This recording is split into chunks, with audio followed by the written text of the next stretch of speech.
Government is spending thousands of crores of rupees on the security of that money, which may or may not be utilized for the benefit of the country. Padamnath temple has stored that much wealth.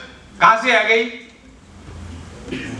It was out of the exports of the spices only.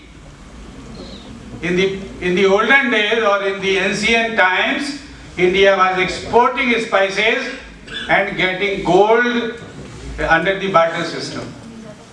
When there was no money, they were exporting spices and getting gold, and that gold is now stored in that temple. That king was exporting that spices, and this person. Do you know the history of Spice King? He was a very humble man. He came to India after the partition of the country.